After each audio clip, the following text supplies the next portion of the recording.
Everyone, welcome to your YouTube channel. और आज हम आपके साथ डिस्कस करेंगे जीआईसी कॉमर्स लेक्चरर का पेपर। तो पार्ट 3 है ये। आपने पार्ट 1 पार्ट 2 नहीं देखा है तो प्लीज़ उसे भी ज़रूर कवर करिएगा। बहुत इंपॉर्टेंट वीडियोस हैं और क्वेश्चंस भी बहुत इंपॉर्टेंट हैं। हाई लेवल था एग्ज़ाम का काफ़ी। तो चलिए स्टार्ट करते हैं video. Given below are two statements. आपको दो स्टेटमेंट्स दी गई हैं, एक एजर्शन है और एक रीज़न है। Rationalization refer to the reorganization of relationship between the firms and industry। तो विवेकीकरण फर्म और उद्योग के मध्य संबंधों के पुनर्गठन से संबंधित है। Rationalization seek not merely to regulate the internal working of firm but attempt to reorganize an industry on right lines। तो दोनों ही statements क्या हैं? right है। Both A and R are true and R is the correct explanation of A. तो A option बिल्कुल सही है। Next question है, इन अकाउंटिंग में क्या होता है कि हम डिस्टिंक्शन मेड करते हैं बिजनेस और ओनर के बीच में। तो व्यवसाय में क्या होता है, लेखांकन में व्यवसाय और उसके स्वामी के मध्य अंतर किया जाता है। तो यस, बिल्कुल हम करते हैं, बिजनेस और ओनर को सेपरेट एंटिटी माना जाता है। अकाउंटिंग कंसेप्ट जो होते हैं वो एडजेक्टिविटी पे बेस्ड है, ना कि सब्जेक्टिविटी पे। तो बिल्कुल अगर सब्जेक्टिविटी पे होते, सब्जेक्टिविटी तो वर्ड वैसे भी क्या है, नेगेटिव है। ऑब्जेक्टिविटी होता तो वो भी राइट था, लेकिन सब्जेक्टिविटी नहीं होते हैं, एडजेक्टिविटी पे बेस्ड होते हैं।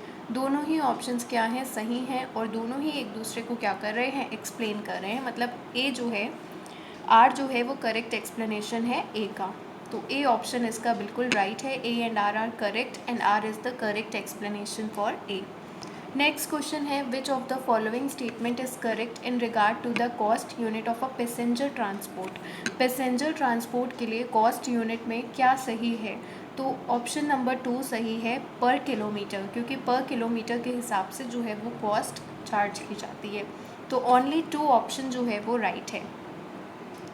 नेक्स्ट क्वेश्चन में आपको कोड्स मैच करने हैं। कमर्शियल बैंक दिया है, इंडस्ट्रियल बैंक दिया है, सेंट्रल बैंक दिया है, लैंड मॉर्टगेज बैंक दिया है।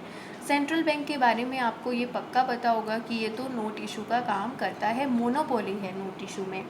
ठीक है, तो सी का फर्स्ट जो होगा वो बिल्कुल राइट होगा। और अगर हम देखें इंडस्ट्रियल बैंक, तो इंडस्ट्रियल बैंक किसको लोन देंगे, इंडस्ट्रीज़ को लोन देंगे। इस वजह से बी का क्या हो जाएगा, 4, क्योंकि कहीं पर भी बाकी में इंडस्ट्रीज़ की बात नहीं की गई है। तो इंडस्ट्रियल बैंक भी है, तो इंडस्ट्रीज़ को लॉन्ग टर्म लोन प्रोवाइड करता है industrial bank. Land mortgage bank जो है वो लॉन्ग टर्म लोन देते हैं फार्मर्स को। तो डी का राइट क्या हो जाएगा, एक मिनट, ये ऑप्शंस जो है कोड वो गलत लग गए। सेंट्रल बैंक का हो जाएगा फर्स्ट वाला और इंडस्ट्रियल बैंक का हो जाएगा फोर्थ वाला। और लैंड मॉर्टगेज बैंक का जो राइट ऑप्शन है वो है 3, क्योंकि ये लॉन्ग टर्म लोन देते हैं फार्मर्स को। कमर्शियल बैंक क्या देते हैं, कमर्शियल बैंक शॉर्ट टर्म के लिए लोन देते हैं अपने कस्टमर्स को। तो 2 4 1 3 ये राइट कोड है एकदम। तो ए ऑप्शन आपका राइट है। नेक्स्ट क्वेश्चन है, जब परसेंटेज चेंज डिमांड में ज़्यादा होता है प्राइस से तो वो डिमांड इनइलास्टिक होती है। तो ये रॉन्ग ऑप्शन है, क्योंकि जब परसेंटेज डिमांड में ज़्यादा है प्राइस के डिमांड के कंपैरिजन से, जब आपका डिमांड में चेंज ज़्यादा आ रहा है as compare to price elasticity का ये क्वेश्चन है, इलास्टिसिटी ऑफ डिमांड से। तो जब परसेंटेज चेंज इन डिमांड ज़्यादा है एज़ कम्पेयर टू प्राइस, तो वो इनइलास्टिक नहीं होगी, वो क्या होगी, इलास्टिक होगी। ठीक है, तो ये वाला क्वेश्चन क्या है, गलत है। फर्स्ट वाला स्टेटमेंट रॉन्ग है। When the demand remains unchange, जब डिमांड क्या हो रही है, वो अनचेंज हो रही है एट ऑल प्राइस वेरिएशंस पे। मतलब प्राइस आप कुछ भी रख लो, पर डिमांड जो है वो क्या है, डिमांड केवल एक ही है, डिमांड में कोई भी बदलाव नहीं आ रहा है, डिमांड वहीं की वहीं है, चाहे आप प्राइस में जो मर्जी चेंज ले आओ। तो ये क्या होगा, इसका होगा परफेक्टली इनइलास्टिक डिमांड बोलेंगे। तो इसका क्या होगा, ये जो डिमांड होगी वो परफेक्टली क्या है, इनइलास्टिक डिमांड है, क्योंकि डिमांड जो है वो अपनी जगह से हिल नहीं रही है, डिमांड अनचेंज है बिल्कुल भी। तो डिमांड क्या है, अनचेंज है। और परफेक्टली इलास्टिक में क्या होता है, परफेक्टली इलास्टिक में जो कर्व बनता है वो पैरेलल बनता है एक्स एक्सिस से। तो यहाँ पर बोला है कि परफेक्टली इनइलास्टिक है, तो बिल्कुल परफेक्टली इनइलास्टिक है, क्योंकि डिमांड में कोई भी चेंज नहीं आ रहा है प्राइस वेरिएशन में। तो इसका जो राइट स्टेटमेंट है वो कौन सा है, वो ओनली 2 ऑप्शन है, बी ऑप्शन इसका राइट है। अब आपको मीन, मीडियन, मोड निकालना है। तो आपको मोड देखने में ही समझ आ जाएगा कि 12 जो है वो 1 2 3 बार आया है। तो मोड आपका 12 है और हर ऑप्शन में देखिए 12 दिया हुआ है। तो मोड आपका कंफर्म है कि मोड कितना है, 12 है। फिर आपको निकालना है, मीन निकालना है और मीडियन निकालना है। मीन निकालने के लिए आपको इन सब को टोटल करना होगा, फिर डिवाइड करना होगा जितने नंबर्स दिए हैं। चलिए पहले काउंट करते हैं कितने नंबर्स हैं। 1 2 3 4 5 6 7 8 9 10। तो 10 नंबर्स हैं।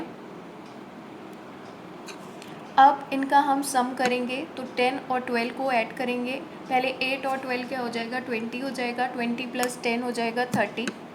साइड में लिखते जाते हैं। और फिर 13 और 13 एंड 6 19, 19 और 12 और 12 हो जाएगा 24, 24 एंड 8 हो जाएगा 32 और 14 रिमेनिंग है 65 ये हो जाएगा और 5। तो 70 + 30, 70 + 30 हो जाएगा, इसका पूरा टोटल आएगा आपका 100। तो 100 अपॉन क्या करेंगे, 100 अपॉन करेंगे जितने नंबर्स दिए हैं। तो आपका क्या आ जाएगा, 10 आ जाएगा मीन। तो मीन आ रहा है 10 और 12, लेकिन यहाँ पर क्या है कि बहुत सारे ऑप्शंस हैं 10 12 से रिलेटेड। तो हमें क्या निकालना पड़ेगा, हमें मीडियन भी निकालना पड़ेगा। तो चलिए मीडियन निकालते हैं। मीडियन निकालने के लिए जो फॉर्मूला है वो n+1/2 टर्म है। n कितना दिया है, n दिया है 10 + 1/2। तो 11 यहाँ पे आ जाएगा 11/2। इसे सॉल्व करेंगे तो 11/2 क्या हो जाएगा, 11/2 हो जाएगा 5.5 टर्म। 5.5 को कैसे लिखेंगे, 5th + 6th टर्म अपॉन 2। लेकिन हमें मीडियन निकालने से पहले सबसे पहले इसे अरेंज करना पड़ेगा असेंडिंग या फिर डिसेंडिंग ऑर्डर में। तो 5th टर्म हमारा कौन सा हो जाएगा, जब हम इसे अरेंज करेंगे तो अरेंज करने पर सबसे पहले हम लेंगे 5 को, फिर लेंगे 8 को। 8 यहाँ पे 2 बार आया है। फिर इसके बाद 6 भी है। 5 के बाद लेंगे 6 को, फिर 6 के बाद हम लेंगे 8 को, फिर इसके बाद हम किसे लेंगे, फिर हम लेंगे 10 को। 10 हमें एक ही बार दिया है, फिर हम लेंगे 12 को। तो हमारा 5 और 6 इतने में बन जाएगा। तो 5 टर्म क्या है 10 और 6 टर्म क्या है 12। तो अपॉन में किया 2। तो 22/2 किसके इक्वल हो जाएगा, 11 के इक्वल हो जाएगा। तो 10 12 11 जो है वो इसका राइट ऑप्शन है। तो डी का क्या हो जाएगा, 11। ठीक है, तो 11 क्या है इसका राइट ऑप्शन है। एक बार इसे ज़रूर कंफर्म कर लीजिएगा, मे भी थोड़ा सा कुछ मिस ना हो। तो मेरे हिसाब से तो यही है मीडियन। एक बार हम मीडियन फिर से चेक कर लेते हैं। 5 + 6/2। 5th आइटम क्या हो जाएगा, 5 हो जाएगा। फिर पहले हम इसे अरेंज करते हैं। 5 6 8 8 10 फिर 12 फिर 12। ठीक है, तो 5th और 6th जो होगा हमारा 1 2 3 4 5 10 + 12। तो 10 + 12 आपका हो जाएगा 22, 22/2 हो जाएगा 11। तो डी ऑप्शन इसका राइट है। नेक्स्ट क्वेश्चन की तरफ चलते हैं। Entrepreneur helps in import substitution. तो राइट है बिल्कुल, एंटरप्रेन्योर हेल्प करता है इम्पोर्ट के सब्सटीट्यूशन में, और एक्सपोर्ट के सब्सटीट्यूशन में नहीं, एक्सपोर्ट के प्रमोशन में हेल्प करता है। तो फर्स्ट ऑप्शन राइट है, ओनली 1 वाला। चलिए नेक्स्ट क्वेश्चन की तरफ चलते हैं। Application of fund, sources of fund, इसे मैं लास्ट में देखूंगी। पहले हम आगे जो क्वेश्चन हैं उन्हें सॉल्व करवा देते हैं। नेट सेल्स दिया है पीरियड के लिए 6 lakh rupees. Cost of goods sold दिया है 3,10,000 एंड ऑपरेटिंग एक्सपेंसेस दिया है 80,000। तो आपसे पूछ रहा है कि ऑपरेटिंग रेशियो क्या होगा। ऑपरेटिंग रेशियो का फॉर्मूला क्या होता है, operating ratio is equals to COGS। इसे थोड़ा सा मैं ब्रीफ वहाँ पे बता देती हूँ फॉर्मूला लिख के।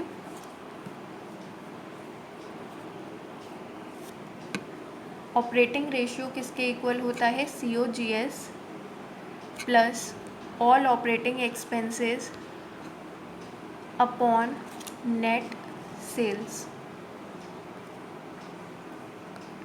अब देखते हैं क्वेश्चन में आपको क्या क्या मेंशन है। तो क्वेश्चन में आपको दिया है COGS दिया है 3,10,000, ऑपरेटिंग एक्सपेंसेस दिया है 80,000, तो ये कितना हो जाएगा 3,90,000 हो जाएगा। नेट सेल्स कितनी दी हैं, नेट सेल्स दी हैं 6 लाख, इंटू करेंगे 100। तो अब आप इसे सॉल्व कर सकते हैं। तो 390 डिवाइड बाय 6, तो आपका कितना आ जाएगा 65% राइट आंसर है, बी ऑप्शन आपका सही है। नेक्स्ट क्वेश्चन है which of the following is not correctly match, कौन सा आपने करेक्टली मैच नहीं किया है। तो इसमें जो सही है वो है आपका, सही नहीं है वो है बी वाला गोल्ड बुलियन स्टैंडर्ड, क्योंकि गोल्ड बुलियन स्टैंडर्ड में क्या होता है कि गोल्ड कॉइन जो होता है वो सर्कुलेशन में नहीं होता है। बाकी गोल्ड पैरिटी स्टैंडर्ड की अगर हम बात करें तो इसमें क्या होता है कि हर मेंबर कंट्री जो होती है वो डिफ़ाइन करती है अपनी करेंसी की वैल्यू को गोल्ड के टर्म में।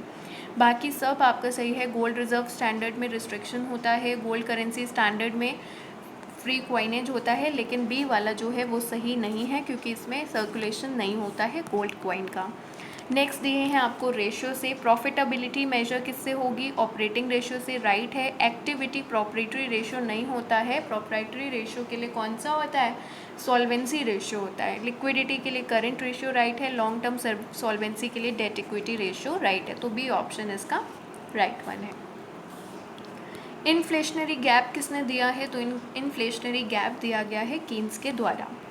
नेक्स्ट क्वेश्चन है आपको इसमें क्या करना है, करेक्ट आंसर को मैच करना है। आपको कोड्स दिए हैं तो आपको सही जो है वो मैच करना है। एथिक्स इन बिजनेस की बात करें तो ये क्या है, बिलीव्स, वैल्यू, एथिक्स, ये सब किस में आएगा, सोशल और कल्चर एनवायरनमेंट में आएगा। तो डी का आपका जो राइट ऑप्शन है वो है 2 वाला। और देख सकते हैं आप डी वाला जो है 2 वो सिर्फ एक ही जगह पे दिया हुआ है, बाकी वाला सी वाला हमारा क्या हो जाएगा, राइट हो जाएगा। ए का क्या हो जाएगा, थर्ड हो जाएगा क्योंकि राइवल फर्म्स इंटरनल एनवायरनमेंट में आएंगे। बी वाला जो होगा वो फर्स्ट क्योंकि टेक्नोलॉजी एक्सटर्नल एनवायरनमेंट में आएगा। और सी का क्या है, फोर्थ, सी का फोर्थ हो जाएगा ग्लोबल एनवायरनमेंट में क्वालिटी को इम्प्रूव करना। नेक्स्ट क्वेश्चन है 50 पैसा coin is limited legal tender money in India. 50 पैसा कॉइन जो है वो लिमिटेड लीगल टेंडर मनी है इंडिया में, तो ये बिल्कुल राइट है क्योंकि लिमिटेड लीगल टेंडर मनी बिल्कुल है ये। इसका मतलब क्या है, देखिए एक होता है legal tender money, legal tender money का मतलब कि जिसे ऑफिशियली गवर्नमेंट ने ही डिजिग्नेट किया जाता है, गवर्नमेंट द्वारा ही डेजिग्नेटेड है, ठीक है। और गवर्नमेंट का कह सकते हैं कि सपोर्ट है या बैकिंग है, कोई भी पर्सन जो है वो रिफ्यूज़ नहीं कर सकता, मना नहीं कर सकता है पेमेंट लेने में, लीगल टेंडर मनी में। तो क्रेडिटर के पास ये लीगल राइट नहीं होता कि वो मना कर दे लीगल टेंडर मनी को एक्सेप्ट करने में। फिर आती है बात बिल ऑफ एक्सचेंज क्या है, ऑप्शनल मनी है, तो येस बिल्कुल ये ऑप्शनल मनी है, दोनों ऑप्शंस जो हैं वो राइट हैं। ऑप्शनल मनी क्या होता है, ऑप्शनल मनी वो मनी होता है जिसे ऑर्डिनरली लोगों द्वारा एक्सेप्टेड किया जाता है फाइनल पेमेंट में, इसमें कोई भी लीगल सेंक्शन नहीं है। जैसे लीगल टेंडर मनी है ना, उसमें लीगल सेंक्शन होता है, लेकिन ऑप्शनल मनी में क्या होता है, लीगल सेंक्शन नहीं होता, ये लोग जो हैं वो इसे यूज़ करते हैं, इस वजह से चलन में है। जैसे बिल्स ऑफ एक्सचेंज हो गया, प्रॉमिसरी नोट हो गया, ये सब। और इसमें क्या होता है कि इसे हम जैसे मना भी कर सकता है कोई भी इसे रिफ्यूज़ करने के लिए, तो बिल्कुल मना किया जा सकता है, इसे क्रेडिट मनी भी कहते हैं। Optional money is also known as credit money, ये भी इम्पॉर्टेंट है और ध्यान रखिएगा कि ऑप्शनल मनी को क्रेडिट मनी कहा जाता है, लीगल बैकिंग नहीं होती है। और लिमिटेड लीगल टेंडर मनी का है कि जब एक कुछ स्पेसिफाई कर दी जाती है अमाउंट, मतलब ये कॉइन चलेंगे लेकिन स्पेसिफाइड अमाउंट तक, तब वो लिमिटेड लीगल टेंडर मनी हो जाती है। तो इसका जो राइट ऑप्शन है वो क्या है, बोथ 1 और 2 राइट हैं। चलिए नेक्स्ट क्वेश्चन है, इंडियन मनी मार्केट को आपके इवेंट्स को सीक्वेंस में आपको अरेंज करना है। सबसे पहले अगर हम बात करें इसके राइट सीक्वेंस की, तो थोड़ा सा कॉन्ट्राडिक्शन है कहीं पर किसी किसी चीज़ को लेकर कि क्या कोड पहले आया क्या नहीं। मतलब इस्टेब्लिशमेंट इसकी बात करें तो इसे इस्टेब्लिश किया गया था 1988 में, और security trading corporation of India को इस्टेब्लिश किया गया था 1994 में, ठीक है। तो इसी को अगर हम कंसीडर करें तो हमारा जो राइट ऑप्शन हो सकता है, और इनको देखिए सर्टिफिकेट ऑफ डिपॉजिट को, तो ये 1989 में, और रेपो रेट जो है रीपर्चेज एग्रीमेंट बाय आरबीआई, ये इंट्रोड्यूस किया गया था 1992 के अराउंड। ठीक, तो अब हम इसे मैच करते हैं। देखिए, अगर इन दो में थोड़ा सा कन्फ्यूजन हो सकता है, क्योंकि सर्टिफिकेट ऑफ डिपॉजिट और इसमें अगर हम बाकी को ऐसे कोड में कंसीडर करें तो सबसे पहला हमारा क्या है, सबसे पहला है हमारा DFHI। तो फर्स्ट वाला जहाँ पे है वो हमारा राइट है, ए में भी है, बी में भी है, लेकिन इसके बाद जो है वो क्या है, वो है सर्टिफिकेट ऑफ डिपॉजिट वाला। तो सेकंड ऑप्शन जो है वो इसका राइट है, क्योंकि 1988 के बाद 1989 वाला कौन सा है, COD है। तो फर्स्ट के बाद आपका 3 वाला है, फिर इसके बाद आपका कौन सा है, फोर्थ वाला है, फिर कौन सा है, सेकंड वाला है। तो इसका ए ऑप्शन बिल्कुल राइट है। नेक्स्ट क्वेश्चन पे चलते हैं। फॉरफीचर से है शेयर्स के। डायरेक्टर है एक लिमिटेड कंपनी का, 1000 इक्विटी शेयर्स जो हैं वो फॉरफीट किए गए हैं, जिसमें 7.5 रुपये पेड हैं। तो मतलब 7500 रुपये जो हैं वो क्या है, वो शेयर फॉरफीचर में चला जाएगा। और री इशू करते समय 7 में री इशू किया गया है 7 रुपये में, तो उसमें री इशू के टाइम पे शेयर फॉरफीचर में कितनी अमाउंट गई होगी, तो तब गई होगी आपकी 2100, क्योंकि 700 इंटू 7 तो बैंक में आएगा, बाकी 700 इंटू 3 जो है वो आपका कहाँ पे जाएगा, शेयर फॉरफीचर में री इशू के टाइम पे। ये फॉरफीचर की है, ये री इशू का है। लेकिन यहाँ पर जो है ये 7500 किस में है, ये तो 1000 में है। री इशू कितने किए गए हैं, केवल 700। तो हम इसे क्या करेंगे, अपॉन 1000 करेंगे, इंटू 700 करेंगे। तो अपॉन 1000 इंटू 700 करेंगे, तब हमारे पास क्या आ जाएगा, 5250 आ जाएगा। अब 5250 में ये री इशू वाला जो है लॉस, उसे हम माइनस कर देंगे। तो माइनस करने पर आपका क्या आएगा, 3150 रुपीज़ आंसर। तो डी ऑप्शन इसका राइट है। नेक्स्ट क्वेश्चन की तरफ चलते हैं। फॉरेन एक्सचेंज रेट थ्योरी से क्वेश्चन है। मिंट पैरिटी थ्योरी एप्लीकेबल होती है इन कन्वर्टेबल पेपर करेंसी स्टैंडर्ड में। तो ये रॉन्ग है, क्योंकि मिंट पैरिटी थ्योरी जो है, मिंट मतलब क्या होता है, कॉइन से रिलेटेड है कहीं ना कहीं। तो मिंट पैरिटी थ्योरी जो है वो इन कन्वर्टेबल पेपर करेंसी में अप्लाई नहीं होती है। इन कन्वर्टेबल पेपर करेंसी में जो थ्योरी लगती है वो आपकी होती है, एक मिनट, चलिए ये बात कर रहे थे हम लोग। तो मिंट पैरिटी थ्योरी जो है वो एप्लीकेबल नहीं होती है इन कन्वर्टेबल पेपर करेंसी स्टैंडर्ड में। तो इन कन्वर्टेबल पेपर करेंसी स्टैंडर्ड में एप्लीकेबल होती है परचेजिंग पावर पैरिटी थ्योरी। तो इसके अकॉर्डिंग क्या है, जो रेट ऑफ एक्सचेंज डिसाइड किया जाता है दो कंट्री के बीच में, वो इन कन्वर्टेबल पेपर करेंसी के अकॉर्डिंग किया जाता है। मिंट पैरिटी थ्योरी में क्या होता है, मिंट पैरिटी थ्योरी के अकॉर्डिंग जो रेट ऑफ एक्सचेंज है वो डिसाइड किया जाता है, जो कॉइन्स होते हैं ना उसमें जो मेटल के कंटेंट होते हैं उसके वेट के हिसाब से जो होता है वो डिसाइड किया जाता है। Balance of payment theory professor Gustav Cassel ने दी है, तो ये रॉन्ग है। प्रोफेसर गस्टफ कैसल ने PPP वाली थ्योरी दी है, परचेजिंग पावर पैरिटी थ्योरी दी है। तो इसका जो राइट ऑप्शन है वो है डी, नाइदर 1 नॉर 2। चलिए next question, Adam Smith wealth of Nations, ये तो बहुत इजी था, ए का 2।